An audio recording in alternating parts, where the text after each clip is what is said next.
हे friend, Radhe Radhe, जय Shri Krishna. Welcome back to my new blog नहीं, आज मैं देवी का वो 7वां और 8वां अध्याय पुण्य करने वाली हूँ। चंड और मुंड का वध और निशुंभ वध। तो आप लोग भी ज़रूर सुनिएगा, क्योंकि नवरात्र चल रहा है। मैं 9 दिन का व्रत हूँ, तो आज मैंने सोचा कि आप लोगों को भी ये पाठ सुना दूँ, इसलिए मैंने इसका वीडियो बना दिया है। आप लोग जरूर सुनिए पूरा। धन्यवाद। राधे राधे।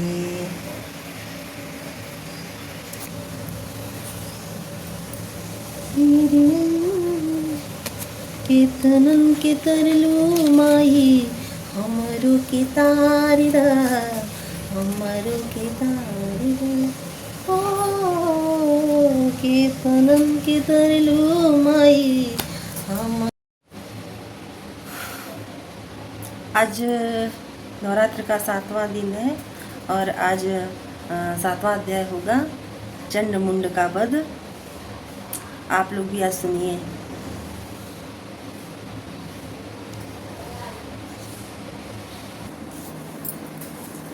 मैं मातंगी देवी का ध्यान करता हूँ। वे रत्नमय सिंहासन पर बैठकर पढ़ते हुए तोते का मधुर शब्द सुन रही हैं। उनके शरीर का वर्ण श्याम है। वे अपना एक पैर कमल पर रखे हुए हैं और मस्तक पर अर्धचंद्र धारण करती हैं तथा कह्यार पुष्पों की माला धारण किए वीणा बजाती हैं। उनके अंग में कसी हुई चोली शोभा पा रही है। वे लाल रंग की साड़ी पहने हाथ में शंखमय पात्र लिए हुए उनके वदन पर मधु का हल्का हल्का प्रभाव जान पड़ता है और ललाट की वेंदी शोभा दे रही है। ऋषि कहते हैं, तदंतर शुंभ की आज्ञा पाकर वे चंड मुंड आदि दैत्य चतुरंगिणी सेना के साथ अस्त्र शस्त्रों से सुसज्जित हो चल दिए।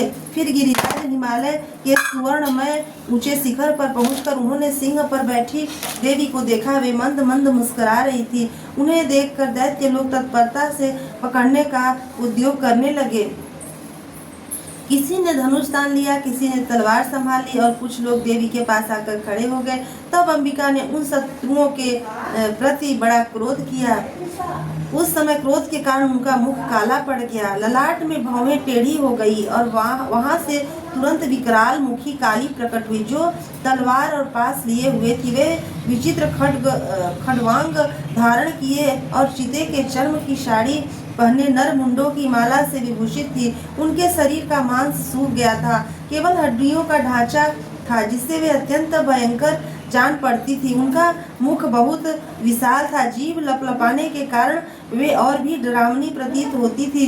उनकी आंखें भीतर को धसी हुई और लाल थी। वे अपनी भयंकर गर्जना से संपूर्ण दिशाओं को गूंजा रही थी। बड़े बड़े दैत्यों का वध करती हुई वे कालिका देवी बड़े वेग से दैत्यों की उस सेना पर टूट पड़ी और उन सबको भक्षण करने लगी।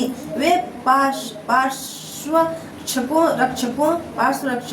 को अंकुशधारी महावतों, योद्धाओं और घंटा सहित कितने ही हाथियों को एक ही हाथ से पकड़कर मुंह में डाल लेती थी। इसी प्रकार घोड़े, रथ और सारथी के साथ रथी सैनिकों को मुंह में डाल कर वे बड़े ही भयानक रूप से चबा डालती थी। किसी के बाल पकड़ लेती, किसी का गला दबा देती, किसी को पैरों से कुचल डालती और किसी को छाती के धक्कों से गिराकर मार डालती थी।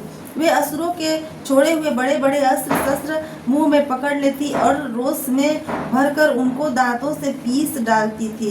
काली ने बलवान एवं दुरात्मा दैत्यों की वह सारी सेना रौंद डाली, खा डाली और कितनों को मार भगाया। कोई तलवार के घाट उतारे गए, कोई खड्वांग से पीटे गए और कितनी ही असुर दांतों के अग्रभाग से कुचले जाकर मृत्यु को प्राप्त हुए। इस प्रकार देवी ने असुरों की उस सारी सेना को क्षण भर में मार गिराया। यह देख दैत्य उन अत्यंत भयानक काली देवी की ओर दौड़ा तथा महादैत्य मुंड ने भी अत्यंत भयंकर बाणों की वर्षा से तथा हजारों बार चलाए हुए चक्रों से उन भयानक नेत्र वाली देवी को आच्छादित कर दिया। वे अनेकों चक्र देवी के मुख में समाते हुए ऐसे जान पड़े मानो सूर्य के बहुतेरे मंडल बादलों के उदर में प्रवेश कर रहे हों। तब भयंकर गर्जना करने वाली काली ने अत्यंत रोष में भरकर विकट अट्टहास किया। उस समय उनके विकराल बदन के भीतर कठिनता से देखे जा सकने वाले दांतों की प्रभा से वे अत्यंत उज्ज्वल दिखाई देती थी। देवी ने बहुत बड़ी तलवार हाथ में ले हंग का उच्चारण करके चंड पर धावा किया और उसके केस पकड़कर उसी तलवार से उसका मस्तक काट डाला। चंड को मारा गया देख मुंड भी देवी की ओर दौड़ा। तब देवी ने रोष में भरकर उसे भी तलवार से घायल करके धरती पर सुला दिया। महापराक्रमी चंड और मुंड को मारा गया देख मरने से बची हुई बाकी सेना भय से व्याकुल हो चारों ओर भाग गई। तदंतर काली ने चंड और मुंड का मस्तक हाथ में ले चंडिका के पास जाकर प्रचंड अट्टहास करते हुए कहा, देवी, मैंने चंड और मुंड नामक इन दो महापशुओं को तुम्हें भेंट किया है।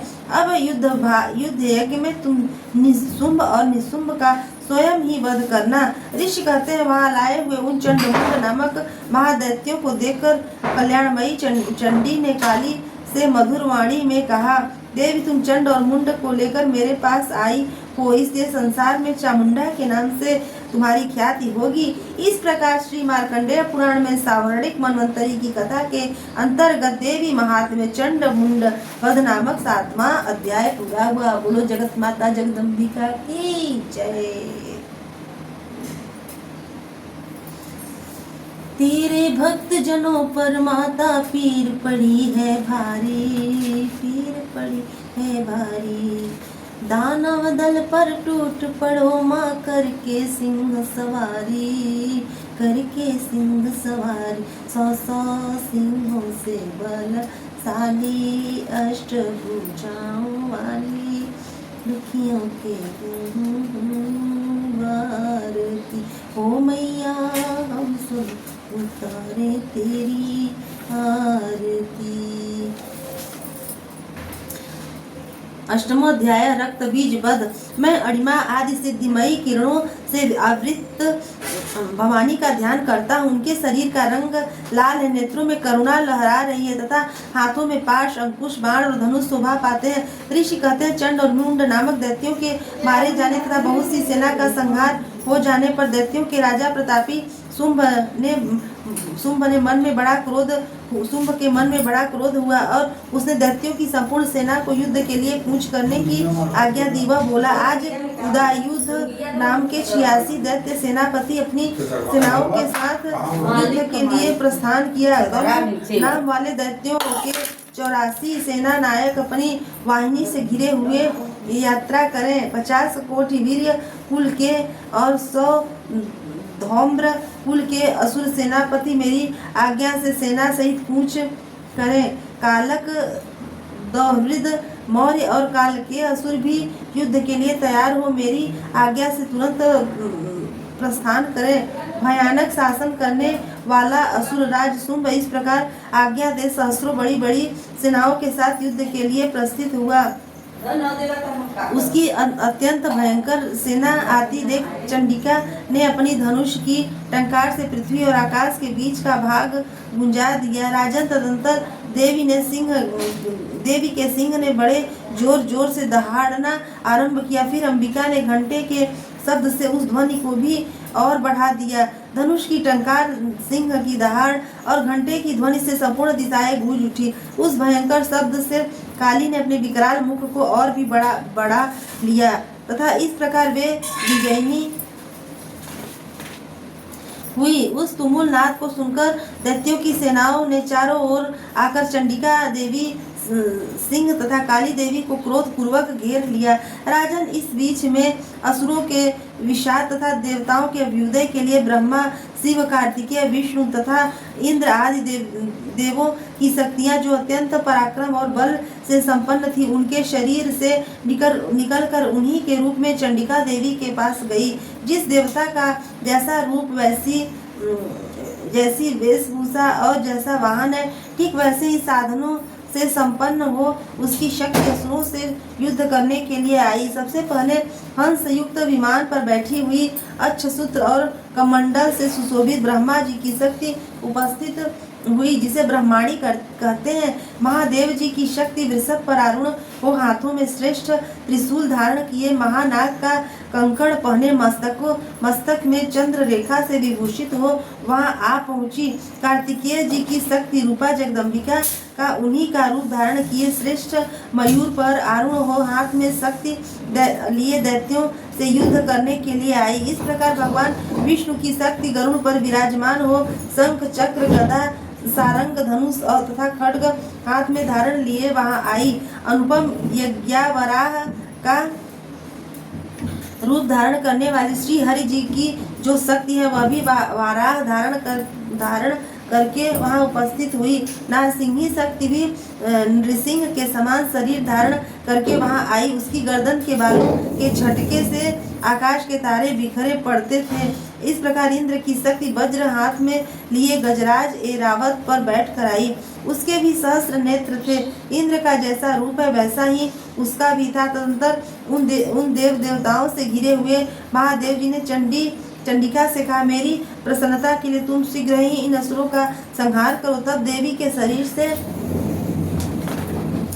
अत्यंत भयानक और परम उग्र चंडिका शक्ति प्रकट हुई, जो सैकड़ों गिदड़ियों की भांति आवाज करने लगी थी। उस अपराजिता देवी ने धूमिल जटा वाले महादेव जी से कहा, भगवान आप शुंभ निशुंभ के पास दूत बनकर जाइए और उन अत्यंत गर्वीले दानव शुंभ और निशुंभ दोनों से कहिए, साथ ही उनके अतिरिक्त भी जो दानव युद्ध के लिए वहां उपस्थित हो उनको भी यह संदेश दीजिए, दैत्यों आदि तुम जीवित रहना चाहते हो तो पाताल को लौट जाओ, इंद्र को त्रिलोकी का राज्य मिल जाए और देवता यज्ञ भाग का उपभोग करें।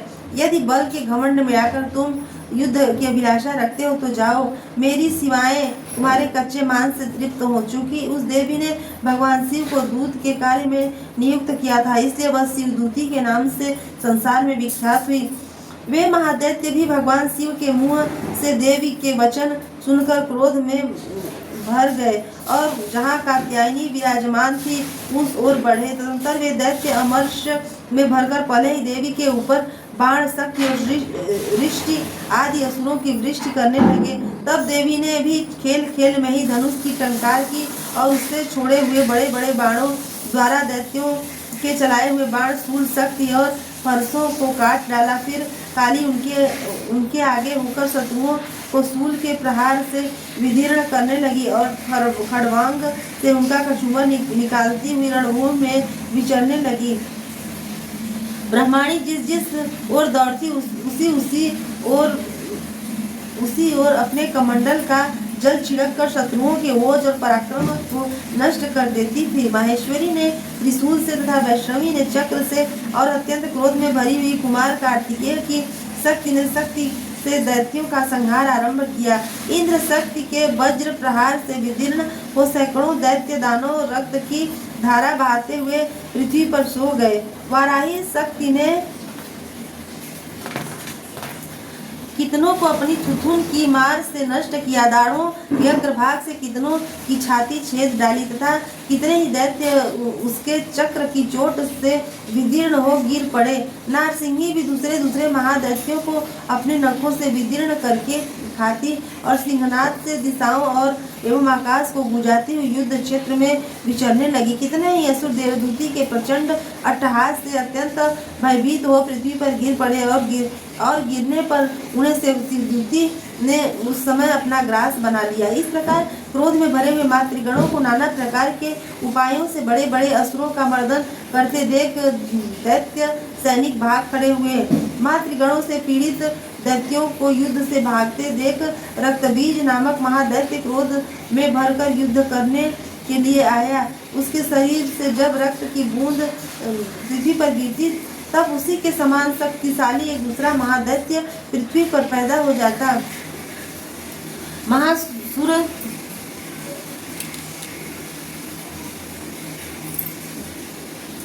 महासुर रक्तबीज हाथ में गदा लेकर इंद्र शक्ति के साथ युद्ध करने लगा। तब इंद्री ने अपने वज्र से रक्तबीज को मारा। वज्र से घायल होने पर उसके शरीर से बहुत सा रक्त चूने लगा और उसी के समान रूप तथा पराक्रम वाले योद्धा उत्पन्न होने लगे। उसके शरीर उससे रक्त की जितनी बूंदें गिरी उतने ही पुरुष उत्पन्न हो गए। वे सब रक्त बीज के समान ही वीर्यवान, बलवान तथा पराक्रमी थे।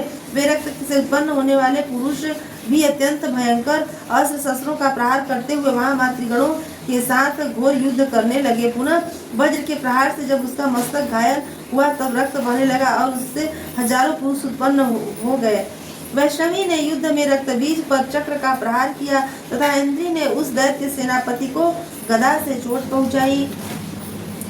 वैष्णवी के चक्र से घायल होकर उसके शरीर से जो रक्त बहा और उससे जो उसी के बराबर आकार वाले सहस्त्रों महादैत्य प्रकट हुए, उनके द्वारा संपूर्ण जगत व्याप्त हो गया। कौमारी ने शक्ति से, वाराहिनी ने खड्ग से, माहेश्वरी ने त्रिशूल से महादैत्य रक्तबीज को घायल किया। क्रोध में भरे हुए उस महादैत्य रक्तबीज भी गदा से सभी मातृ शक्तियों पर पृथक पृथक प्रहार किया। शक्ति और शूल आदि से अनेक बार घायल होने पर जो उसके शरीर से रक्त की धारा पृथ्वी पर गिरी, उससे भी नीचे ही सैकड़ों असुर उत्पन्न हुए। इस प्रकार उस महादैत्य के रक्त से प्रकट हुए असुरों द्वारा संपूर्ण जगत व्याप्त हो गया। उससे उन देवताओं को बड़ा भय हुआ। देवताओं को उदास देख चंडिका ने काली से शीघ्रता पूर्वक कहा, चामुंडे, तुम अपना मुख और भी फैलाओ तथा मेरे शस्त्रपात से गिरने वाले रक्त बिंदुओं और उनसे उत्पन्न होने वाले महादैत्यों को तुम अपने इस उतावले मुख से खा जाओ। इस प्रकार रक्त से उत्पन्न होने वाले दैत्यों का भक्षण करती हुई तुम रक्त रण में विचरती रहो। ऐसा करने से उस दैत्य का सारा रक्त क्षीण हो जाने पर वह स्वयं भी दूसरे नए दैत्य उत्पन्न नहीं हो सकेगा। काली से यूं कहकर चंडिका देवी ने सूर्य से रक्त बीज को मारा और काली ने अपने मुख में उसका रक्त ले लिया। तब उसने वहां चंडिका पर गदा से प्रहार किया, किंतु उस गदापात ने देवी को तनिक भी वेदना नहीं पहुंचाई। रक्तबीज के घायल शरीर से बहुत सा रक्त गिरा, किंतु जो ही वह गिरा त्यों ही चामुंडा ने उसे अपने मुख में ले लिया। रक्त गिरने से काली के मुख में जो महादैत्य उत्पन्न हुए उन्हें भी वह चट कर गई और उसने रक्त बीज का रक्त भी पी लिया। तदंतर देवी ने रक्त बीज को, जिसका रक्त चामुंडा ने पी लिया था, वज्र, बाण, खड्ग और रिष्टि आदि से मार डाला। राजन, इस प्रकार शस्त्रों के समुदाय से आहत एवं रक्तहीन हुआ महादैत्य रक्त बीज पृथ्वी पर गिर पड़ा। नरेश्वर, इससे देवताओं को अनुपम हर्ष की प्राप्ति हुई और मातृगण उन असुरों के रक्तपान के मद से उद्धत सा होकर नृत्य करने लगा। इस प्रकार श्री मार्कंडेय पुराण में सावर्णिक मन्वंतरी की कथा के अंतर्गत देवी महात्म्य में रक्तबीज नामक 8वां अध्याय पूरा हुआ। बोलो जगत माता जगदम्बिका की जय, बोलो माँ विंध्यवासिनी की जय, बोलो बाबा विश्वनाथ की जय। अम्बे मेरी फरियाद सुन लो, मेरा दिल बेचैन है तुम दर्शन के लिए।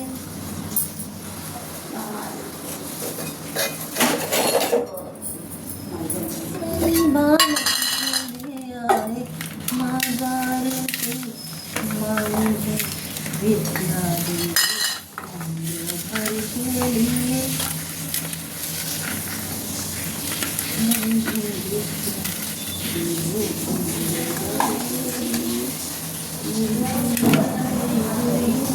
मेरी फरियाद सुन लो।